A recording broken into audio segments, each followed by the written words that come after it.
Chit for Chit Comedy Channel. Comedy news from Narada.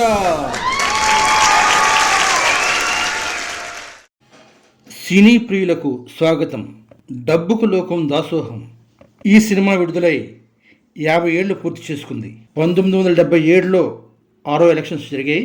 1973లో ఈ cinema release అయింది.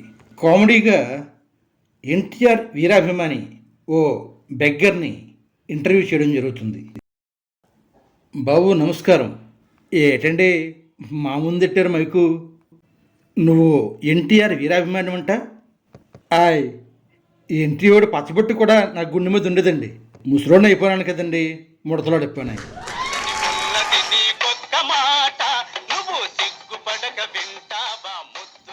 ఈ పాట ఏ సినిమాలోదో చెప్పగలవా? ఇది డబ్బుకు లోకం దాసోహం సినిమాలో ఉందండి. పద్మనాభం రమప్రభ కామెడీ సాంగ్ అండి. భలే హుషారుగున్నావే. ఇప్పుడు నీ వయసు ఎంత ఉంటుందండి? ఆ సినిమా వచ్చేప్పటికి నా వయసు 19-20 ఉంటాయండి. మరి ఇప్పటికి 50 అంటే 70 వేసుకోండి. ఈ సినిమా వచ్చినప్పుడు నీ జ్ఞాపకాలు ఏమైనా మాతో పంచుకోగలవా? జ్ఞాపకాలు లేకేమండి, బోల్డ్ ఉన్నాయి. అప్పుడు సినిమా వచ్చిందంటే బండిలో ఊరేగింపు వేసుకుంటూ క్యాసెట్లు అవి ఉండేవి కాదు కదండి. మరి అప్పుడు నేను అనౌన్సర్ అండి. అనౌన్సర్వా అంటే అదేనండి, రిక్షాలో కూర్చొని సినిమా వచ్చింది నేడే చూడండి అని చెప్తారు కదండి, అది మనమే చెప్పేవారు అండి. మనకి ఫాలోయింగ్ ఉండదులేండి. ఏది ఆ రోజుల్లో ఒకసారి తీసుకెళ్ళు.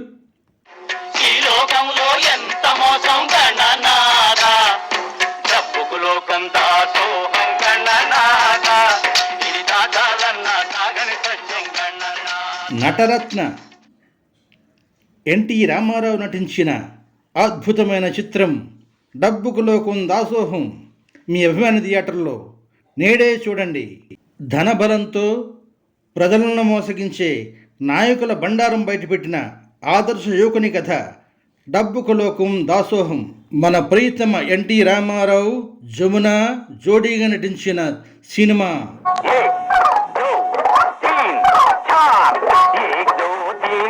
పంట పటానా చెంకుటలోనా ఊరు నాడు సరుకంతా చెయ్యి రవాణా నీలం పల్లి గట్టు కాడ నిలువు జమానా. ధనబలంతో ప్రజలను మోసగించే నాయకుల బండారం బయటపెట్టిన ఆదర్శ యువకునిగా నటరత్న ఎన్టీ రామారావు అద్భుతంగా నటించిన సినిమా డబ్బుకు లోకం దాసోహం. ఎస్విఎస్ ఫిల్మ్స్ సమర్పించిన, డి యోగానంద్ దర్శకత్వం వహించిన, మోదుకూరి జాన్సన్ రచించిన గొప్ప సినిమా. ఎస్వి రంగారావు, అల్లు రామలింగయ్య, రేలంగి వెంకటరామయ్య, సాక్షి రంగారావు, రావి కొండలరావు, ఇంకా ఎందరో మీ అభిమాన నటులు శతదినోత్సవానికి పరుగులు తీస్తున్న గొప్ప సినిమా. నేడే చూడండి డబ్బుకు లోకం దాసోహం.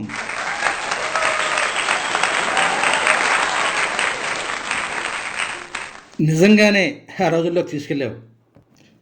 ఇంతకీ నీ పేరేమిటో చెప్పలేదు? బెగ్గర్ అండి. అదేంటి అలా అనేస్తున్నావు? మరి అప్పుడు అనౌన్సర్ అన్నావు, పెద్ద ఫాలోయింగ్ ఉందన్నావు, నీకు పేరుంటూ ఉంటుంది కదా. పుట్టుకతో ఎవరు బెగ్గర్లు కాదు కదా. నిజమేనండి. అప్పుడు రైతునండి, తర్వాత కూలీనండి, ఇప్పుడు అడుక్కున్నానండి. సారీ, నిన్ను బాధ పెట్టాలని కాదు. బాధ ఎందుకండి, ఇదంతా స్వయంకృతం అండి.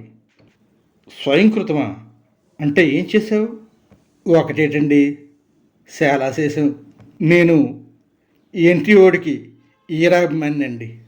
ఈ సినిమాయే చూసుకోండి, పోస్టర్ మీద ఏమున్నది? ధనబలంతో ప్రజలను మోసగించే నాయకుల బండారం బయటపెట్టిన ఆదర్శ యువకుని కథ అని నేనే చెప్పాను కదండి. మరి అటువంటి నేనే దొంగోట్లు వేసేవాడినండి. అంటే తప్పని తెలిసి చేసేవాడివా? తప్పని ఇప్పుడు తెలిసిందండి, నేను అడుక్కుని అయిన తర్వాత. అంతవరకు అలా చేస్తే అదో కిక్కులో ఉండేదండి. మీకు విషయం చెప్పనా అండి, నేను ఇప్పటికీ దొంగోట్లు వేస్తూనే ఉన్నానండి. ఎలక్షన్లు వచ్చాయంటే మాకు పండగే. కానీ సత్యప్రమాణకంగా చెప్తున్నానండి, దొంగోట్లకి డబ్బులు తీసుకుంటాను కానీ మంచోళ్ళకే ఓటేస్తున్నానండి. ఇది సీక్రెట్.